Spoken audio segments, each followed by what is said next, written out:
Hello, welcome to drama world. ഇന്ന് നമ്മൾ when life gives you ടാൻസറിൻസിന്റെ സെക്കൻഡ് എപ്പിസോഡാണ് കാണാൻ പോകുന്നത്. ഫസ്റ്റ് എപ്പിസോഡിൽ നമ്മൾ കണ്ടു നിർത്തിയത് ഗ്വാൻസിക്കിന്റെ അമ്മമ്മ വരുമ്പോഴത്തേക്കിന് നമ്മുടെ എയ്സൻ അങ്ങോട്ട് ഓടി പോകുന്നതായിട്ടാണ്. അടുത്ത സീനിൽ കാണിക്കുന്നത് ഗ്വാൻസിക്ക് വലയിലും മീനും പിന്നെ നമ്മുടെ എയ്സന്റെ ചെരുപ്പുമായിട്ട് വന്ന് അവളുടെ അടുത്തോട്ട് വരുന്നതായിട്ടാണ്. അവൻ എയ്സന് ചെരുപ്പൊക്കെ ഇട്ട് കൊടുക്കുന്നുണ്ട്. അപ്പം എയ്സൻ ചോദിക്കുക, എന്റെ അച്ഛനും എന്റെ അമ്മയും കടലിൽ മീൻ പിടിക്കുന്നവരാണ്, അപ്പൊ നമ്മൾ തമ്മിൽ എന്താണ് വ്യത്യാസമുള്ളത്? അങ്ങനെ അവരവിടുന്ന് നടന്നു പോവാണ്. പോകുന്ന വഴിക്ക് എയ്സൻ ഗ്വാൻസിക്കിനോട് പറയുക, ഇപ്പോൾ നമ്മൾ തമ്മിൽ ഒന്നിച്ച് നടക്കുന്നെന്നും പറഞ്ഞ് നമ്മൾ തമ്മിൽ ഇഷ്ടത്തിലൊന്നും അല്ല, ഞാൻ നിന്നെ കല്യാണം കഴിക്കാനും പോകുന്നില്ല, ഇതൊക്കെ ഒരു ബിസിനസ്സിന്റെ ഭാഗമാണ്. അല്ലെങ്കിലും ഞാൻ ഈ ഐലൻഡിൽ നിന്നും കല്യാണം ഒന്നും കഴിക്കില്ല. ഈ കടലാണ് എൻ്റെ അച്ഛൻ്റെയും അമ്മയുടെയും ജീവൻ എടുത്തത്. നീ വിചാരിക്കുന്നുണ്ടോ ഞാൻ ഇവിടെ നിന്ന് കല്യാണം കഴിക്കുമെന്ന്? എന്തു വന്നാലും ഞാൻ വേറെ സ്ഥലത്തുനിന്നേ കല്യാണം കഴിക്കും. നീ എന്താ ഞാൻ ഈ പറഞ്ഞതിനെ കുറിച്ചൊരു മറുപടിയും പറയാത്തത്? അപ്പോൾ ഗ്വാൻസിക്ക് ഇതിന് മറുപടിയായിട്ട് പറയുക, നീ എൻ്റെ പോക്കറ്റിൽ നിന്ന് കൈയിട്, എന്നിട്ട് സിയോയിലുള്ള ആരുടെയെങ്കിലും പോക്കറ്റിൽ കൊണ്ടുപോയി കൈയിടുന്നു. അങ്ങനെ അവരിങ്ങനെ നടന്നു വരാൻ നേരത്താണ് ഗ്വാൻസിക്കിന്റെ അമ്മയും ഇവരിങ്ങനെ നടന്നു വരുന്നത് കാണുന്നത്. ഗ്വാൻസിക്കിന്റെ അമ്മൂമ്മ അമ്മയോട് ചോദിക്കുവാണ്, നീ എന്താ ഇവർ രണ്ടുപേരെയും തടയാത്തത്? അവൻ അവളുടെ കൂടെ നടക്കുന്നതിൽ നിനക്കൊരു കുഴപ്പമില്ലേന്ന്. അപ്പോൾ ഗ്വാൻസിക്കിന്റെ അമ്മ പറയാണ്, അവരിപ്പോൾ ഒരുമിച്ച് നടന്നോട്ടെ, കുറച്ചുകൂടി വലുതാകുമ്പോൾ അവർ പിരിഞ്ഞോളുമെന്ന്. അടുത്ത സീൻ കാണിക്കുന്നത് നമ്മുടെ എയ്സനും ഗ്വാൻസിക്കും നല്ല മനോഹരമായ പൂന്തോട്ടങ്ങളുടെ ഇടയിൽ കൂടി ഇങ്ങനെ വരുന്നതായിട്ടാണ്. ഇങ്ങനെ വരുമ്പോഴത്തേക്കിന് നമ്മുടെ എയ്സൻ ഗ്വാൻസിക്കിനോട് പറയുന്നുണ്ട്, എല്ലാവർക്കും എന്നോട് ഭയങ്കര സഹതാപമാണ്, അതുകൊണ്ടാണ് എനിക്ക് എപ്പോഴും ഫ്രീ ആയിട്ട് ഫുഡൊക്കെ കിട്ടുന്നത്. നീയും എനിക്ക് മീനൊക്കെ തരില്ലേ, പിന്നെ സ്കൂളിൽ ബാക്കി വരുന്ന പാലൊക്കെ എനിക്ക് തരാറുണ്ടല്ലോ, എനിക്ക് എല്ലാവരോടും നന്ദിയുണ്ട്. ഇത് കേട്ടിട്ട് നമ്മുടെ ഗ്വാൻസിക്ക് പറയാ, നീ ചിന്തിക്കുന്നത് എനിക്ക് നിന്നോട് സഹതാപം ഉള്ളത് കൊണ്ടാണോ ഈ 10 വർഷമായിട്ട് നിനക്ക് ഫ്രീ ആയിട്ട് മീൻ തരുന്നത് എന്നാണോ? അപ്പോൾ എയ്സൻ ചോദിക്കുകയാണ്, പിന്നെ എന്തിനാ നീ എനിക്ക് ഫ്രീ ആയിട്ട് മീനൊക്കെ തരുന്നത്? അപ്പോൾ ഗ്വാൻസിക്ക് ഒന്നും മിണ്ടുന്നില്ല. അപ്പം എയ്സൻ വീണ്ടും ചോദിക്കുകയാണ്, എന്തിനാ നീ എന്താ ഒന്നും മിണ്ടാത്തേന്ന്? ഗ്വാൻസിക്ക് ഒന്നും പറയാതെ വന്നപ്പോഴത്തേക്ക് എയ്സൻ പറയുകയാണ്, നിന്റെ അമ്മമ്മ പറഞ്ഞോ ഫ്രീ ആയിട്ട് മീനൊക്കെ കൊടുത്തോ, പക്ഷെ ഞാൻ എന്തെങ്കിലും ചോദിച്ചാൽ ഒന്നും മിണ്ടരുതെന്നൊക്കെ. അവൾ പിന്നെ അങ്ങനെ സംസാരിച്ചുകൊണ്ട് തന്നെ ഇരുന്നു. പക്ഷെ നമ്മുടെ ഗ്വാൻസിക്ക് ഒന്നും മിണ്ടിയില്ല. അവൻ അവളുടെ കൈ ചേർത്ത് പിടിച്ചിരുന്നു. എന്നിട്ട് നമ്മുടെ ഗ്വാൻസിക്ക് എയ്സന് ഒരു കിസ് അങ്ങ് വെച്ചു കൊടുത്ത്. എന്നിട്ട് ഗ്വാൻസിക്ക് അങ്ങോട്ട് പറയാം, എനിക്ക് അമ്മൂമ്മയുടെ കൂടെ ഒന്നുമല്ല ജീവിക്കേണ്ടത്, നിന്റെ കൂടെ എനിക്ക് ജീവിക്കേണ്ടതെന്ന്. അപ്പോൾ ഗ്വാൻസിക്ക് ചോദിക്കുകയാണ്, നീ എപ്പോഴും എന്തിനാ എൻ്റെ പോക്കറ്റിൽ കൈയിടുന്നത്? നിന്റെ ചുണ്ടുകൾക്ക് എന്താ ഇത്ര ഭംഗി? എയ്സൻ പറയാണ്, അത് ഞാൻ ലിപ്സ്റ്റിക് ഇടുന്നത് കൊണ്ടാണ്. അപ്പം ഗ്വാൻസിക്ക് ചോദിക്കുക, അതെന്തിനാ? എയ്സൻ പറയുന്നു, അത് തയ്യാറാകാനാണ്, ഞാൻ എൻ്റെ 14 വയസ്സ് മുതലേ തയ്യാറാണ്. അങ്ങനെ അവർ കിസ് ചെയ്യുവാണ്. അടുത്ത സീനിൽ കാണിക്കുന്നത് കുറച്ച് വർഷങ്ങൾ കഴിഞ്ഞിട്ടുള്ളതായിട്ടാണ്. എയ്സൻ അവിടെ TV കണ്ടുകൊണ്ടിരിക്കുകയാണ്. അപ്പം എയ്സൻ്റെ മകള് ചോദിക്കുകയാണ്, അച്ഛനായിരുന്നു അമ്മയുടെ ഫസ്റ്റ് ലവ് എന്ന്. എയ്സൻ പറയാണ്, അല്ല എനിക്ക് ഓർമ്മയില്ല, അറിയില്ല എന്ന് പറയുന്നു. അപ്പോൾ ഫസ്റ്റ് കിസ്സോന്ന് എയ്സൻ്റെ മകള് ചോദിക്കുവാണ്. അപ്പം മകൻ അവിടെ ഇരുന്ന് പറയുകയാണ്, നീ എന്തൊക്കെയാ ചോദിക്കുന്നത്? നീ അമ്മയോടാണ് ചോദിക്കുന്നതെന്ന് നീ മറന്നുപോയോ എന്നൊക്കെ. എയ്സൻ ഒന്നും മിണ്ടാതെ TV-യിലേക്ക് നോക്കിക്കൊണ്ടിരിക്കുകയാണ്. അപ്പോൾ TV-യിൽ അവർ നേരത്തെ നടന്നു വന്ന ആ ഒരു പൂന്തോട്ടമാണ് കാണിക്കുന്നത്. കെനോല എന്നാണ് ആ പൂവിൻ്റെ പേരെന്ന് എയ്സൻ പറയുകയാണ്. എസ്സൻ്റെ മകളെ കാണാൻ എസ്സനെ പോലെ തന്നെയാണ് ഇരിക്കുന്നത്. പക്ഷേ ഈ സീനിൽ എന്തായാലും എസ്സൻ്റെ ഹസ്ബൻഡ്, അതായത് ഗ്വാൻസിക്ക് ആണോ എന്നൊന്നും നമ്മളെ കാണിക്കുന്നില്ല. അടുത്ത സീനിൽ എസ്സൻ്റെ പഴയ കഥ തന്നെയാണ് നമുക്ക് കാണിക്കുന്നത്. അവളിങ്ങനെ വളരെയധികം സന്തോഷത്തിൽ പാട്ടൊക്കെ പാടി ഇങ്ങനെ വരുവാണ്. അങ്ങനെ എസ്സൻ്റെ അനിയന് വന്ന് ഫുഡൊക്കെ വാരി കൊടുക്കുന്നുണ്ട്. എന്നിട്ട് അവൾ അനിയത്തിനെ നോക്കാനായിട്ട് ഇങ്ങനെ പോകുമ്പോഴത്തേക്കിനും എസ്സൻ്റെ രണ്ടാനച്ഛനും ഗേൾ ഫ്രണ്ടും കൂടി ഇരിക്കുന്നത് കാണുവാണ്. അപ്പോൾ അവളുടെ ഇതുവരെയുള്ള സന്തോഷമൊക്കെ അങ്ങ് പോവുകയാണ്. അങ്ങനെ അന്ന് രാത്രി മറ്റേ ഗേൾ ഫ്രണ്ട് ഭയങ്കര ബഹളമൊക്കെ ഉണ്ടാക്കുവാണ്. അവർ പറയാ അവർക്ക് എസ്സനെ കൂടി നോക്കാൻ പറ്റത്തില്ല, അവളെ ഇവിടെ നിന്ന് പറഞ്ഞു വിടണം എന്നൊക്കെ പറയുന്നുണ്ട്. അപ്പം മറ്റേ രണ്ടാനച്ഛനാണെങ്കിൽ അവരുടെ വാ പൊത്താനൊക്കെ നോക്കുന്നുണ്ടെങ്കിലും അവർ നിർത്തുന്നില്ല. അങ്ങനെ എസ്സൻ ഇത് കേൾക്കുവാണ്. അങ്ങനെ എസ്സൻ നേരെ അമ്മൂമ്മയുടെ അടുത്തോട്ട് പോവുകയാണ്. അപ്പോൾ അമ്മൂമ്മ ചോദിക്കുക, എന്താ വന്നതെന്നൊക്കെ ചോദിക്കുന്നു. അപ്പോൾ എസ്സൻ പറയുകയാണ്, എനിക്കിവിടെ ഒരു മുറി ഉണ്ടായിരിക്കുമോ താമസിക്കാനെന്ന്. അപ്പം എസ്സൻ്റെ അങ്കിള് പറയുകയാണ്, നീ എന്തിനാ ഇപ്പം ഇങ്ങോട്ട് വന്നത്? ഇത്രയും കാലം വേറെ ഫാമിലീനെ അല്ലേ സഹായിച്ചുകൊണ്ടിരുന്നത്, സ്വന്തം ഫാമിലീനെ അല്ലല്ലോ നീ സഹായിച്ചത്. നീ എന്തായാലും ഫാക്ടറിയിൽ ജോലിക്ക് പോ, ഇപ്പം നമ്മുടെ കുടുംബം ഇച്ചിരി കഷ്ടതയിലൊക്കെ ആണെന്ന് എസ്സൻ്റെ അടുത്തോട്ട് പറയുകയാണ്. അപ്പോൾ അമ്മൂമ്മ ചോദിക്കുകയാണ്, നിനക്ക് കോളേജിൽ പോകണ്ടേ എന്ന്. അപ്പോൾ അങ്കിൾ അവിടെ ഇരുന്ന് പറയുകയാണ്, കോളേജിലൊക്കെ വിട്ട് പഠിപ്പിക്കാൻ ഇവിടെ പൈസ, നീ നിൻ്റെ മറ്റേ ഫാമിലിയുടെ അടുത്ത് പോയി ചോദിക്കുക, ഇത്രയും നാൾ നീ അവരെ വേലക്കാരീനെ പോലെ നോക്കിയതല്ലേ, അതിൻ്റെ പൈസ നിനക്ക് തരാൻ പറയാനെന്ന്. അങ്ങനെ പിറ്റേന്ന് എസൻ വീട്ടിലോട്ട് ചെല്ലുമ്പോഴത്തേക്കിനും അവളുടെ സാധനങ്ങളും അമ്മയുടെ ഫോട്ടോയും എല്ലാം എടുത്ത് വെളിയിലിട്ടേക്കുന്നു ആ ഗേൾ ഫ്രണ്ട്.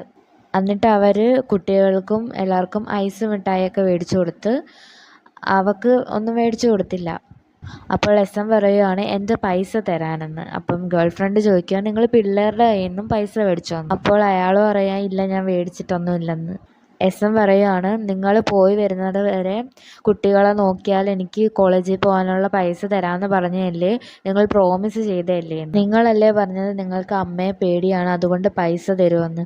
അപ്പോൾ ഗേൾ ഫ്രണ്ട് പറയുകയാണ്, മരിച്ച ആൾക്കാരെയൊക്കെ എന്തിനാ പേടിക്കുന്നത്, ഇപ്പോഴാണെങ്കിൽ ഇവിടെ നിറയെ ചിലവാണ്, അടുത്ത വർഷം ഒരു കുട്ടിയും കൂടി വരും, അപ്പോൾ ഇയാളുടെ കയ്യിൽ ഒരു പൈസയും ഇല്ല, പിന്നെ എങ്ങനെ നിനക്ക് പൈസ തരുന്നതെന്നൊക്കെ പറയുന്നു. അടുത്ത സീനിൽ കാണിക്കുന്നത് എസൻ്റെ അങ്കിള് എസനെ ഫോഴ്സ് ചെയ്യുവാണ്, അതായത് ഫാക്ടറിയിൽ ജോലിക്ക് പോകാനായിട്ട്. അയാൾ പറയുവാണ് അയാളുടെ മകൻ്റെ കടവും എന്ന് പറഞ്ഞാൽ എസൻ്റെയും കൂടി കടമാണ്, അതുകൊണ്ട് അവിടെ ജോലി ചെയ്യുന്നതിൻ്റെ പകുതി പൈസ വീട്ടിലോട്ട് അയച്ചു തരണമെന്നൊക്കെ പറയുന്നുണ്ട്.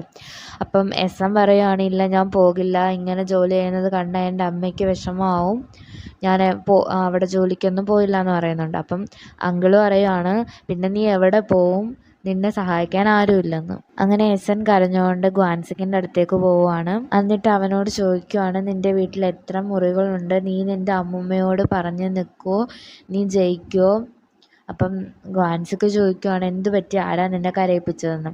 എസൻ പറഞ്ഞു, തൻ്റെ അങ്കിള് തന്നെ ഫാക്ടറിയിലോട്ട് ജോലി ചെയ്യാൻ നിർബന്ധിക്കുന്നുണ്ട്, അതുകൊണ്ട് തനിക്കിപ്പം തൻ്റെ വീട്ടിലും പോകാൻ പറ്റില്ല, എവിടെയും പോകാൻ പറ്റില്ല, എന്നെ സഹായിക്കാൻ ഈ ലോകത്ത് ആരുമില്ല, എനിക്ക് നീ മാത്രമേ ഉള്ളൂ, എന്നെ സഹായിക്കുന്നൊക്കെ പറഞ്ഞ് കരയുവാണ്. ഗ്വാൻസിക്കും കരഞ്ഞുകൊണ്ട് പറയുകയാണ്, ഞാൻ നിന്നെ നന്നായി നോക്കിക്കൊള്ളാം. അപ്പോൾ എയ്സൻ പറയുകയാണ്, എനിക്ക് കോളേജിൽ പോകണം, മെയിൻലൻഡിൽ പോകണം, കവിതകൾ ഒരുപാട് എഴുതണം. ഗ്വാൻസിക്ക് പറയാ, ഇതെല്ലാം എനിക്ക് തരാൻ കഴിയില്ല. അപ്പം എയ്സൻ പറയുകയാണ്, എന്തുകൊണ്ട് നിനക്ക് വെറുതെ എങ്കിലും ഒന്ന് പറഞ്ഞൂടെ എനിക്കിതെല്ലാം തരാമെന്ന്, ഞാൻ എങ്ങനെ നിൻ്റെ കൂടെ ജീവിക്കും എന്നൊക്കെ പറഞ്ഞ് കരയുവാണ്. അപ്പോൾ ഗ്വാൻസിക്ക് എയ്സനെ കെട്ടിപ്പിടിച്ചുകൊണ്ട് പറയുകയാണ്, എനിക്കറിയില്ല എല്ലാം തരാൻ കഴിയുമെന്ന്, എനിക്ക് കള്ളം പറയാൻ അറിയില്ല, ഞാൻ ശ്രമിക്കാം എന്ന് പറഞ്ഞിട്ട് രണ്ടുപേരും കരയാണ്. അടുത്ത സീനിൽ അവർ രണ്ടുപേരും ഒളിച്ചോടാനായിട്ടൊക്കെ തയ്യാറെടുക്കുന്നതായിട്ടൊക്കെയാണ് കാണിക്കുന്നത്. എയ്സൻ അനിയത്തിയോടും അനിയനോടും ബൈ ബൈ ഒക്കെ പറയുന്നുണ്ട്. അവൾ ആ ഗേൾ ഫ്രണ്ടിൻ്റെ ഡ്രസ്സാണ് ഇട്ടേക്കുന്നത്, നല്ലതുപോലെ മേക്കപ്പ് ഒക്കെ ചെയ്തിട്ടുണ്ട്. എയ്സൻ ഗ്വാൻസിക്കിനോട് പറയുവാണ്, നമ്മൾ ഇവിടുന്ന് ബോട്ടിൽ പോയി കഴിഞ്ഞാൽ പിന്നീട് ഇങ്ങോട്ടൊരു തിരിച്ചുവരവ് ഉണ്ടായിരിക്കില്ല, അതുകൊണ്ട് വിലപിടിപ്പുള്ള എല്ലാം എടുത്തിട്ടുണ്ടോ എന്നൊക്കെ ചോദിക്കുന്നു. അപ്പോൾ ഗ്വാൻസിക്കാണെങ്കിൽ നമ്മുടെ എയ്സന് ഇത്തിരി ഓവറായിരുന്നു മേക്കപ്പൊക്കെ, അങ്ങനെ അതൊക്കെ തുടച്ച് കളയാനായിട്ട് പോവുകയാണ്. അപ്പോൾ എയ്സൻ പറയുവാണ്, നമ്മളിനി പോയി കഴിഞ്ഞാൽ തിരിച്ചു വരവൊന്നും ഉണ്ടായിരിക്കത്തില്ല, നിനക്ക് പേടിയാണെങ്കിൽ നിനക്കിപ്പോൾ പോകാമെന്നൊക്കെ പറയുന്നുണ്ട്. അപ്പോൾ അവിടെ ഗ്വാൻസിക്ക് പറയാണ്, എൻ്റെ 19 വർഷത്തെ ജീവിതത്തിൽ ഞാൻ ഇതുവരെയായിട്ട് ഇത്രയധികം എക്സൈറ്റഡ് ആയിട്ടില്ല എന്നൊക്കെ. അങ്ങനെ അവർ ബോട്ടൊക്കെ നോക്കി ഇങ്ങനെ ഓടിപ്പൊയ്ക്കൊണ്ടിരിക്കുവാണ്. അങ്ങനെ ഒരു ബോട്ടിൽ ഇരിക്കാൻ നേരത്ത് ക്യാപ്റ്റൻ ഇവരെ കാണുന്നുണ്ട്. അപ്പോൾ ക്യാപ്റ്റൻ വന്നിട്ട് അവരുടെ അടുത്ത് ചോദിക്കുകയാണ്, രണ്ടുപേരുടെ ID കാണിക്കാനെന്ന്. പക്ഷേ അവർ രണ്ടുപേരും ഒന്നും മിണ്ടുന്നില്ല.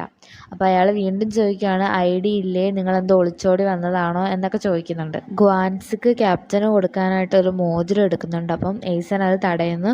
എന്നിട്ട് എയ്സൻ ക്യാപ്റ്റനോട് പറയുകയാണ്, എങ്കിൽ ഞങ്ങളെ രണ്ടുപേരെ അങ്ങ് കടലിലോട്ടെടുത്ത് എറിഞ്ഞോളാനെന്ന്. അപ്പോൾ ക്യാപ്റ്റൻ പറയുകയാണ്, എന്താ നീ വല്ല കാശുകാരൻ്റെ മോള് വല്ലതും ആണോ എന്നൊക്കെ. നീ ആരാന്നൊക്കെ ചോദിച്ചിട്ട് ആ ക്യാപ്റ്റൻ ബഹളം വെക്കുന്നപ്പം നമ്മുടെ ഗ്വാൻസിക്ക് തടയാൻ പോകുമ്പോൾ എയ്സൻ പറയാം, ഞങ്ങൾ ഭാര്യയും ഭർത്താവുമാണ്. ഇത് കേട്ടിട്ട് നമ്മുടെ ഗ്വാൻസിക്ക് ഇങ്ങനെ അന്തം വിട്ട പോലെ നിൽക്കുവാണ്. ഞങ്ങൾ കല്യാണം കഴിച്ചവരാണ്, ഞങ്ങളല്ലാതെ കൊച്ചു കുട്ടികളൊന്നും അല്ലെന്ന് പറഞ്ഞിട്ട് അവരവിടെ നിന്ന് പോവുകയാണ്. അങ്ങനെ അവർ കൊണ്ടുവന്ന സ്വർണ്ണങ്ങളൊക്കെ വിൽക്കാനായിട്ട് ഒരു കടയിലോട്ട് ചെല്ലുന്നുണ്ട്. പക്ഷേ അവിടെ നിന്ന് ആ സ്ത്രീ സംശയത്തോടെ അവരുടെ അടുത്ത് ഓരോരോ ക്വസ്റ്റ്യനൊക്കെ ചോദിക്കുന്നുണ്ട്. നിങ്ങളുടെ ID കാണിക്കുക എന്നൊക്കെ പറയുന്നുണ്ട്. അപ്പം എയ്സൻ പറയുകയാണ്, ഇതെൻ്റെ മുത്തശ്ശിയുടേതാണ്, ഞങ്ങൾ കല്യാണം കഴിച്ചതാണ്. അപ്പോൾ ഗ്വാൻസിക്ക് പറയുകയാണ്, ഞങ്ങൾ ഒളിച്ചോടി വന്നതാണെന്ന്. അപ്പോൾ അവർക്ക് അവിടെ ആ സ്വർണ്ണമൊന്നും വിൽക്കാൻ കഴിയുന്നില്ല. അടുത്ത സീനിൽ അവർ താമസിക്കാനായിട്ട് സ്ഥലം തിരയുന്നതായിട്ടാണ് കാണിക്കുന്നത്. എസൻ പറയുകയാണ്, ഞങ്ങളുടെ കയ്യിൽ ID ഒന്നുമില്ല, അത് കളഞ്ഞുപോയി, തൽക്കാലം ഈ മോതിരം വെച്ചിട്ട് ഞങ്ങൾക്കൊരു റൂം തരാനായിട്ട്. ഇത് കേട്ട ഓണറിൻ്റെ വൈഫ് ചോദിക്കുകയാണ്, നിങ്ങൾ പുതുതായിട്ട് കല്യാണം കഴിഞ്ഞതാണോന്ന്. അപ്പോൾ ഏസൻ പറയുന്നു അതേന്ന്. അപ്പോൾ അവർ പറയാം സാരമില്ല, പൈസ നാളെ തന്നാൽ മതി, തൽക്കാലം നിങ്ങൾ താമസിച്ചോ എന്ന് പറഞ്ഞിട്ട് റൂമിൻ്റെ കീ കൊടുക്കുന്നുണ്ട്. ഏസൻ പറയാണ്, നീ അമ്മമ്മയോട് എതിർത്ത് നിന്നിരുന്നെങ്കിൽ നമുക്ക് അവിടെ വിട്ട് ഇങ്ങോട്ട് വരേണ്ട ആവശ്യമില്ലായിരുന്നു, നിനക്ക് അമ്മമ്മയെ പേടിയായിരുന്നു എന്ന്. അപ്പോൾ ഗ്വാൻസുക്ക് പറയാണ്, എനിക്ക് പേടിയില്ല, അവരിൽ നിന്ന് കരയിപ്പിക്കുമോയെന്ന് ഓർത്തിട്ടാണ് എൻ്റെ പേടിയെന്ന് അവൻ പറയുന്നു. ഗ്വാൻസുക്ക് ഏസനോട് പറയുകയാണ്, ഞാൻ ഫാക്ടറിയിൽ വർക്കൊക്കെ ചെയ്തോളാം, നീ പഠിച്ചോളാൻ. അപ്പോൾ അങ്ങോട്ടേക്ക് ഓണറിൻ്റെ വൈഫ് വന്നിട്ട് ഡ്രിങ്ക്സും ഫുഡും ഒക്കെ വെച്ചിട്ട് പറയുകയാണ്, ഇന്ന് നിങ്ങളുടെ ഫസ്റ്റ് നൈറ്റ് അല്ലേ, എൻജോയ് ചെയ്തോളാൻ. അടുത്ത സീനിൽ ഗ്വാൻസുക്കിൻ്റെ അമ്മ ഒരു ബുക്കുമായിട്ട് ഏസൻ്റെ വീട്ടിലോട്ട് വരുന്നതായിട്ടാണ്. അവർ ചോദിക്കുകയാണ്, ഞങ്ങൾ പരാതി കൊടുക്കാൻ പോവുകയാണ്, നിങ്ങളുടെ വീട്ടിൽ നിന്ന് വല്ലതും കാണാതായോ എന്ന്. അപ്പോൾ ആ ഗേൾ ഫ്രണ്ട് പറയുകയാണ്, ഇല്ല, ഇവിടെ നിന്നൊന്നും കാണാതെ പോയിട്ടില്ല, ഞങ്ങൾക്ക് പരാതിയില്ല എന്ന്. ഗ്വാൻസിക്കിൻ്റെ അമ്മ ബുസാനിലോട്ട് അവരെ തേടി പോവുകയാണ്. അടുത്ത സീനിൽ അവർ ഉറങ്ങി എണീക്കുമ്പോഴത്തേക്കിനും വലിയൊരു ബില്ല് വരുന്നതായിട്ടാണ്. അപ്പോൾ അവരുടെ സാധനങ്ങളെല്ലാം അവിടെ നോക്കാൻ നേരത്ത് അവിടെ ഒന്നുമില്ല. അത് ഓണറും വൈഫും കൂടി അങ്ങ് അടിച്ചു മാറ്റിയതായിരുന്നു. അങ്ങനെ അവർ ഓണറിൻ്റെ അടുത്ത് ചെന്ന് ഈ ബാഗും സാധനങ്ങളും ഒന്നും കാണാത്ത കാര്യം ചോദിച്ച്. അപ്പോൾ ഓണർ പറയാം, അതൊന്നും എനിക്കറിയത്തില്ല, പൈസ വെച്ചിട്ട് പോകാനെന്ന്. അപ്പോൾ ഓണറിൻ്റെ വൈഫിൻ്റെ അടുത്തോട്ട് പോയി ചോദിച്ചപ്പോഴത്തേക്കിനും വൈഫ് പറയാം, ഇന്നലെ നിങ്ങൾ വന്നപ്പോൾ നിങ്ങളുടെ കയ്യിൽ സാധനങ്ങളൊന്നും ഇല്ലായിരുന്നെന്ന്. അങ്ങനെ അവരുടെ കുട്ടിയുടെ അടുത്ത് ചോദിച്ചപ്പോൾ കുട്ടിയും പറയായിരുന്നു, ഇല്ല, നിങ്ങളുടെ കയ്യിൽ സാധനങ്ങളൊന്നും ഇല്ലായിരുന്നെന്ന്. അപ്പോൾ ഓണറിൻ്റെ വൈഫ് പറയുകയാണ്, ഇവർ രണ്ടുപേരും ഓടി വന്നതല്ലേ, നമുക്ക് പോലീസിനെ വിളിക്കാമെന്ന്. അപ്പം അവർക്ക് മനസ്സിലാവുന്നതുകൊണ്ട് ഇത് സാധനങ്ങളെല്ലാം ഇവർ തന്നെ എടുത്തതെന്ന്. അങ്ങനെ പോലീസിനെ വിളിക്കുമെന്ന് പറഞ്ഞിട്ട് ഇവർ രണ്ടുപേരെ അങ്ങ് പുറത്താക്കുവാണ്. അങ്ങനെ അവർ സാധനങ്ങളെല്ലാം തിരിച്ചെടുക്കാമെന്ന് തന്നെ തീരുമാനിക്കുവാണ്. അങ്ങനെ അവിടെ പുതുതായിട്ട് റൂം എടുക്കാൻ വന്ന ഒരു സ്ത്രീയെ അവർ കണ്ടിട്ട് അവരുടെ അടുത്ത് പറയുകയാണ്, ഒരിക്കലും നിങ്ങൾ അവർ തരുന്ന ഫുഡൊന്നും കഴിക്കരുത്, റൂമിൽ ലൈറ്റ്സ് അണയ്ക്കുകയോ ചെയ്യരുത്, അവർ നിങ്ങൾ ഉറങ്ങി കഴിയുമ്പോൾ നിങ്ങളുടെ സാധനങ്ങളെല്ലാം അങ്ങ് എടുത്ത് മാറ്റുമെന്ന്. അങ്ങനെ അവർ ഗ്വാൻസിക്കും ഏസനും പറഞ്ഞതുപോലെ തന്നെ ലൈറ്റൊന്നും അണയ്ക്കാതെ ഇരിക്കുകയാണ്. അപ്പം മറ്റവർക്ക് രണ്ടുപേർക്കും ഒന്നും ചെയ്യാൻ പറ്റുന്നില്ല. അങ്ങനെ അവരെല്ലാം ഉറങ്ങിയതിന് ശേഷം ഗ്വാൻസിക്കും ഏസനും കൂടി വന്നിട്ട് അവരെ സാധനങ്ങളൊക്കെ എടുക്കുകയാണ്. അപ്പം ഏസൻ്റെ ഹെയർ ക്ലിപ്പ് മറ്റേ കുട്ടിയുടെ തലയിൽ ഇരിക്കുന്നതാണ്. അപ്പോൾ ഗ്വാൻസിക്ക് പറയും അത് എടുക്കണ്ടെന്ന്. പക്ഷേ ഏസൻ അത് എടുക്കാൻ പോകുമ്പോഴത്തേക്കിനും ആ കുട്ടി ഉണരും. അങ്ങനെ അവരും എല്ലാവരും ഉണരും. അങ്ങനെ അവർ ഓടുന്ന വഴിക്ക് ഏസനെ മറ്റേ ഓണറിൻ്റെ വൈഫ് പിടിക്കുകയാണ്. ഓണറാണെങ്കിൽ അവിടെ വടിയൊക്കെ ആയിട്ട് ഗ്വാൻസിക്കിനെ അടിക്കാനൊക്കെ നിൽക്കുക. അപ്പോൾ ഏസൻ പറയുകയാണ്, എന്നെ നോക്കണ്ട, നീ ഓടിക്കോളാൻ. അപ്പോൾ ഗ്വാൻസിക്കാണെങ്കിൽ സാധനങ്ങളെല്ലാം അവിടെ ഇട്ടിട്ട് മുന്നിലേക്ക് ഓടി വരുവാണ്. അപ്പോൾ ബാക്ക്ഗ്രൗണ്ട് വോയിസായിട്ട് എസ്എം പറയുവാണ്, അമ്മയുടെ ഫസ്റ്റ് ലവ് അത് കരാട്ടെ മാസ്റ്റർ ചോയ്ബേദോ ആണ്. അങ്ങനെ നമ്മുടെ ഏസനാണെങ്കിൽ മറ്റേ ആ ലേഡിക്കിട്ട് തലയ്ക്കൊരു ഇടി അങ്ങ് വെച്ച് കൊടുക്കുന്നുണ്ട്. അപ്പോൾ ഗ്വാൻസിക്ക് ഇങ്ങനെ ഓടി വന്നിട്ട് അയാളെ ഇടിക്കുവാണ്. ഓക്കെ ഫ്രണ്ട്സ്, അപ്പം നമ്മുടെ ലൈഫ് ഗിവ്സ് യു ടാൻജറിൻസിൻ്റെ സെക്കൻഡ് എപ്പിസോഡ് ഇവിടെ തീർന്നിട്ടുണ്ട്.